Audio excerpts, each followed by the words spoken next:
Senior साफी और तज़कियाकार सुहेल वड़ाई साहब हमारे साथ मौजूद हैं। वड़ाई साहब बहुत शुक्रिया। वड़ाई साहब, एक ही दिन दो खबरें आई हैं, हमजा शहबाज साहब की जमानत पर रिहाई, फिर मरियम नवाज साहबा ने जैसे कहा कि खबर मैंने देखी थी कि मुझे तलबी का नोटिस नैब की तरफ से, और फिर वो भी कहीं धुंध में शायद खो गया है।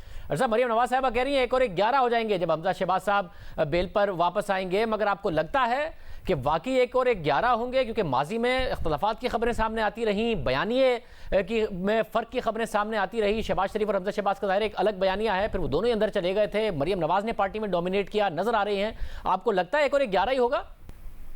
मेरा ख्याल है कि अगर तो हुकूमती दबाव जारी रहा तो ये मेरा ख्याल है ज़ाहिर है 1 से 11 हो जाएंगे, लेकिन अगर हुकूमत ने अपना दबाव ख़त्म कर दिया तो फिर डेफिनेटली नेचुरली जो डिफरेंसेस मौजूद हैं बयानिए के वो ज़रूर उभरेंगे।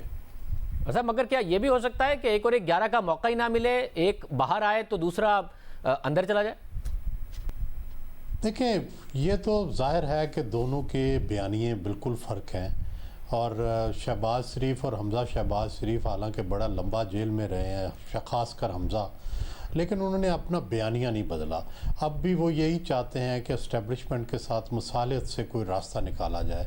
और मरियम साहबा इस सारे अरसे में अगरचे आज़ाद रहीं निस्बतन, उनको बात करने की इजाज़त रही, वो जलसे जुलूस भी करती रहीं, लेकिन उनका बयानिया अब भी यही है कि इस्टेब्लिशमेंट से उस तरह मुसालियत मुमकिन नहीं है। उनके साथ एक एग्रेसिव एटीट्यूड के साथ ही हम बात करेंगे और इसी तरह बग़ैर बातचीत के ही हम रास्ता निकालेंगे। तो ये दोनों का बयानिया फ़र्क है। और अगर हमजा शहबाज साहब जिस तरह से जेल से आएंगे, ज़ाहिर है अगला टारगेट नून का और ख़ासकर हमजा साहब का यही होगा कि शहबाज शरीफ साहब बाहर आएँ। अगर शहबाज शरीफ साहब बाहर आते हैं तो ज़ाहिर है फिर मसालियत के बयानिए और जो मुखासमत का बयानिया है, इनमें फिर एक तज़ाद जो है वो नज़र आना शुरू हो जाएगा। मतलब मगर एक ही ज़माने में हमने देखा हमजा शहबाज गिरफ्तार होते हैं, फिर बाद में शहबाज शरीफ साहब भी गिरफ्तार हो जाते हैं, एक ही साथ दोनों जेल में। मरियम नवाज साहिबा को अपना बयानिया, जो कि उनके वालिद साहब का बयानिया है, उसे बयान करने का मौका मिला, पार्टी को कंट्रोल करने का मौका मिला, क्राउड पुलर वो बनती नज़र आई, PDM के साथ सारे मामलात वो तय करती नज़र आई। तो एक नज़र आया कि कंट्रोल कर रही हैं, जिस पार्टी की सीनियर लीडरशिप है वो भी कबूल करती नज़र आई कि जी मरियम नवाज साहिबा को वो भी कबूल कर रही है। एक अच्छी स्ट्रेटजी आपको लगता है कि थी कि दोनों एक साथ गिरफ्तार हुए जिसकी वजह से मरियम नवाज साहिबा को ये मौका मिला, या कहीं ना कहीं एक गलत स्ट्रेटजी थी? मेरा ख्याल है कि ये बहुत ही अहमकाना किस्म की गलती थी सियासी, और इससे मरियम को वाकई लीडर बनने का मौका मिला। और अगर शहबाज साहब बाहर होते और हमजा बाहर होते तो शायद मरियम इतनी क्राउड पुलर ना बनती, शायद इस तरह उन्हें मौका ना मिलता।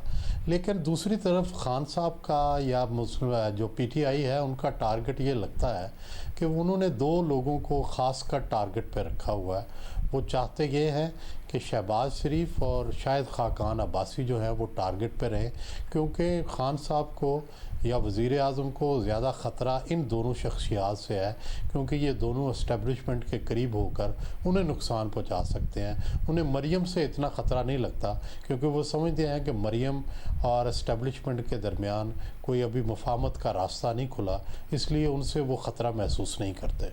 असल जो ज़िमनी इंतखाबात हुए इस हवाले से बताइएगा। पंजाब में ज़ाहिर है नून लीग ये कहती है कि जी पार्टी तहरीक इंसाफ की हुकूमत बहुत अनपॉपुलर है, इसलिए अवाम उनसे बेजार हैं। तहरीक इंसाफ कहती है कि मरियम नवाज़ ने और नवाज शरीफ के बयानिए ने पार्टी को नुकसान पहुंचा दिया है, मगर एक MPA की सीट नून लीग ने जीती है, दूसरी पर टफ मुकाबला हुआ, डिस्प्यूटेड सीट है अभी तक। और उसके साथ साथ मगर तहरीक इंसाफ का भी वोट बैंक इन दोनों सीटों पर बढ़ा है। ऐसा नहीं है कि उन्होंने 2018 के मुकाबले में कम वोट लिए हैं। तो कौन दुरुस्त कह रहा है? तहरीक इंसाफ अनपॉपुलर नहीं है, या फिर नून लीग का बयानिया दफन नहीं हुआ है, उसमें अभी तक जान है? कौन ठीक है? देखें, इस हद तक अगर वोटों की गिनती पे जाएं तो डेफिनेटली जो पंजाब के दोनों हलके हैं, दोनों में PTI ने पहले से ज़्यादा वोट लिए हैं।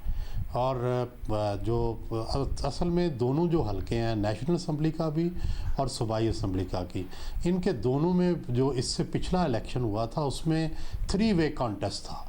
जो NA-75 है इसमें भी एक आज़ाद उम्मीदवार भी था और इसी तरह जो वज़ीराबाद है वहाँ जमात इस्लामी का उम्मीदवार था। तो इस हवाले से तो ये कह सकते हैं कि PTI के वोट जो हैं वो डेफिनेटली बढ़े हैं, लेकिन साथ ही साथ ये भी देखना होगा कि जो बाय इलेक्शन का फिनोमिना होता है उसमें हमेशा पार्टियों के वोट पड़ते हैं और हुक्मरान पार्टी को एडवांटेज होता है क्योंकि वो लोगों के काम करवा सकती है, वो लोगों को फेवर दे सकती है और साथ ही लोगों को ये पता होता है कि अगर ये MNA या MPA जीता तो ये सीधा बरसरे इक़्तिदार पार्टी में जाएगा, जबकि इलेक्शन से पहले ऐसा पता नहीं होता क्योंकि सारे लोग ही हुकूमत की ट्राई कर रहे होते हैं। तो मेरा ख़्याल है कि अगर PTI ये कहती है कि उनके वोट पड़े हैं तो ये दावा दुरुस्त है, लेकिन ये भी PTI को फिर मानना चाहिए कि वो हुकूमत में होने के बावजूद हार गए हैं और जो उन्हें एडवांटेज हासिल थे वो हासिल नहीं कर सके। मगर भाई साहब, जो एक डैमेज कंट्रोल की भी कोशिश की गई है डस्का के बाद, ये भी कहा गया कि जी वज़ीर आज़म को बराह रास्त इस सारे मामले का पता नहीं था। फिर ये भी कि वज़ीर आज़म साहब ने ट्वीट भी कर दिया कि 20 पोलिंग स्टेशन पर अगर ये कह रही है, शोर मचा रही है अपोजिशन, तो उस पर मैं कहता हूँ कि दोबारा इलेक्शन हो जाए। और फिर तहरीक इंसाफ ने काउंटर अटैक किया कि अब ये इलेक्शन से भाग रहे हैं, हम तो तैयार हो गए हैं। आपके ख्याल में डैमेज कंट्रोल हो गया है या फिर जो शफाफियत का, शफाफ इंतखाबात का, इलेक्शन रिफॉर्म्स का बयानिया है, जो नैरेटिव है तहरीक इंसाफ को, उसको नुकसान हुआ है बहुत?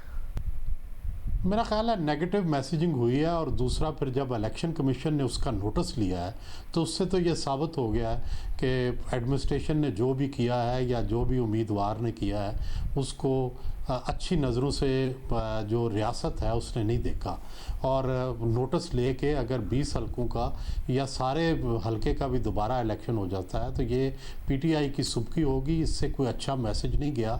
और अगले इलेक्शन पर शुबहात बढ़े हैं कि जब भी लोकल गवर्नमेंट इलेक्शन होंगे अगर इंतज़ामिया को इसी तरह खुला हाथ दिया गया तो वो इंतज़ामिया जो है वो डेफिनेटली ये इंटरफेयर करेगी। हाँ, अलबत्ता चीफ इलेक्शन कमिश्नर की इज़्ज़त बढ़ी है, उनकी साख में डेफिनेटली इजाफा हुआ है इन इक़दामात से। और भाई साहब, होगा क्या? बल्दियाती इंतखाबात होने हैं, गली मोहल्लों के लेवल पर होंगे, इस किस्म के अगर मामलात होंगे तो आपको नज़र आता है कि पुरअमन तरीके से हो पाएंगे या बहुत ज़्यादा लड़ाई झगड़ा और ये सारे मामलात होंगे?